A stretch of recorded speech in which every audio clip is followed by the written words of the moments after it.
Hey, bonjour à tous, j'espère que vous allez bien. En tout cas, moi pour ma part, ça va super bien. Aujourd'hui, j'ai le plaisir de vous retrouver pour une nouvelle vidéo concernant la présentation de 5 decks compétitifs, à prix budget bien sûr.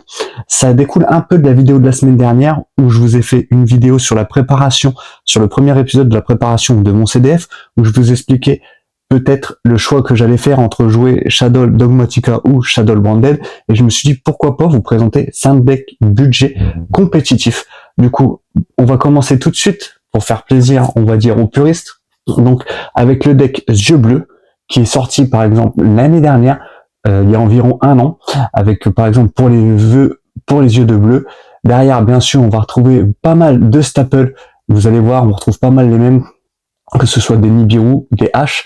Pourquoi je vous présente ce deck? Parce que c'est un deck de structure qui est sorti il y a un an, et si vous en avez acheté 3, eh ben vous avez quoi faire un bon deck. Bien sûr, ce sera pas la meilleure version du deck, il y a la version avec les primites, mais la plupart des cartes primites ont été sorties dans l'ouverture Bataille de légende, qui est sortie logiquement en août l'année dernière, donc qui doit plus coûter énormément cher, et on a pas mal de cartes.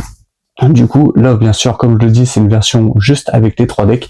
Donc, c'est une version budget, alors pas la plus forte, mais de quoi vous faire bien plaisir. Et je tenais à vous présenter le petit token de Kaiba, du coup, qui me fait très plaisir. Donc, voici pour le deck Yeux Bleus. D'ailleurs, je tenais à vous remercier parce que la vidéo de la semaine dernière a fait énormément de vues. Il y a eu pas mal d'abonnés. Donc, je vous remercie à tous ceux qui sont abonnés sur la dernière vidéo.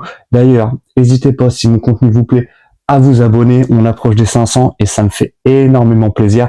Donc, c'est très encourageant pour la suite. Et surtout, si vous voulez ne rien louper de ma préparation pour ce fameux CDF, eh ben, n'hésitez pas à vous abonner.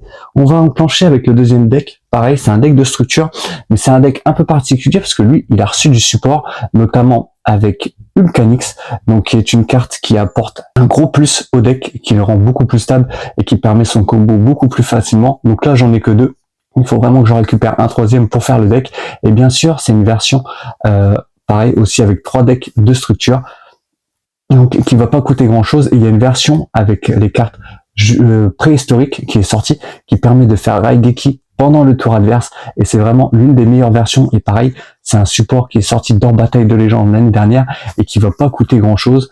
D'ailleurs, en plus, dans ce petit deck, on pouvait retrouver Uluberlu. Donc vraiment, il y avait pas mal de staples aussi. Je sais pas s'il est encore possible de se le procurer assez rapidement.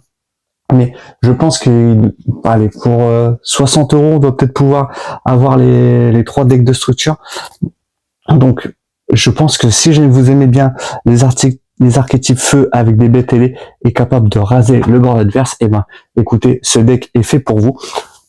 Derrière, on va un peu enchaîner avec le contre-archétype. Donc, si on jouait les rois du feu, eh ben, écoutez, je vous présente juste le deck Sirène Mur, que je vous avais présenté l'année dernière, qui a reçu énormément de support. Donc ce deck est vraiment pas mal. Par contre, c'est pas un one card combo, c'est plutôt un 2 cartes combo à chaque fois. Il faut absolument avoir pas mal de monstres Sirène Mur pour réaliser tous les combos. Si jamais on n'en a pas trop dans la main, ça devient compliqué.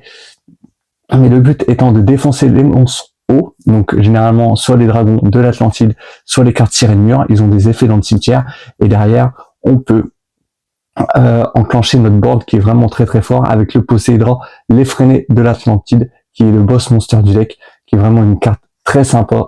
Et bien sûr, le Ménestrel des profondeurs, qui lui permet juste de regarder la main adverse pour savoir ce qu'il joue. Donc c'est vraiment très très fort. Et derrière, on pourra jouer, je sais pas si je l'ai placé, mais le petit Réo, qui aussi, ils ont banni la statue barrière de l'eau, mais le général de la barrière de glace est aussi une très très bonne carte à jouer pour bloquer les adversaires.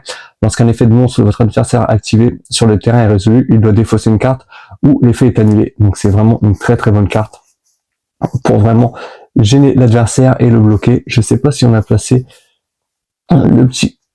Ah si, on a dû la passer. Attendez, je vais vous montrer la carte aussi qui permet de carrément juste vider la main de l'adversaire. Là, voilà, c'est le moulin Glacia, le seigneur élémentaire. Elle peut s'invoquer spécialement si on a 5 monstres hauts exactement dans le cimetière.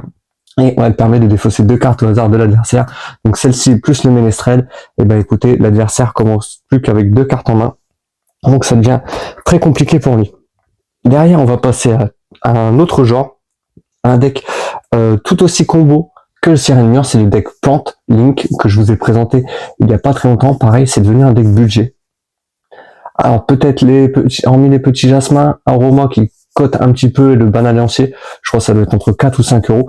Ce qui vraiment va nous coûter cher, ce sont les N-Trap, par exemple, les Fuvalos, qui sont obligés d'être joués, dans le deck, forcément.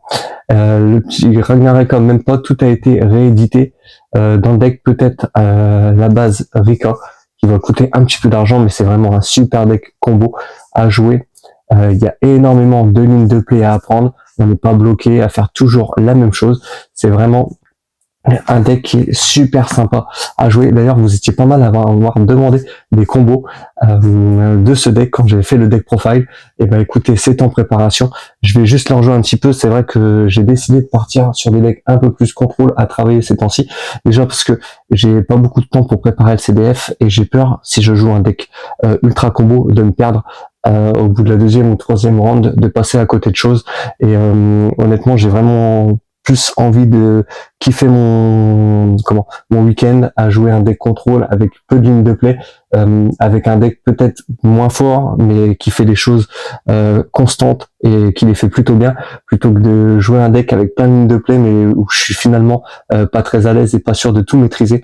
Donc voilà, je me suis arrêté sur l'astucieux Loci Solargen parce que c'est la carte qui doit coûter le plus cher dans le deck, qui était sortie justement dans Ghost from the Past. Mais sinon, hormis ça, il y a plus rien qui cote vraiment dans le deck. Donc honnêtement, si vous aimez les decks ultra combo, eh ben écoutez, vous pouvez foncer sur ce deck Plante Link. Et comme je vous l'ai dit, il y a énormément de versions pour le jouer, donc n'hésitez pas à vous faire plaisir. Et derrière, on va passer donc au deck, je pense, le plus budget que je viens de vous présenter. Donc c'est le deck Orcust. Donc là, on commence tout de suite par les cartes de l'Extra Deck. Il n'y a que le Anningersu qui doit coûter entre 10 et 12 euros, mais il en faut qu'un seul dans le deck. Après, derrière, on va avoir Galatea, l'Android Orcust, qui est pareil, le support du dernier Bataille de Légende. Le petit chiffon, mais je crois qu'il a été réédité.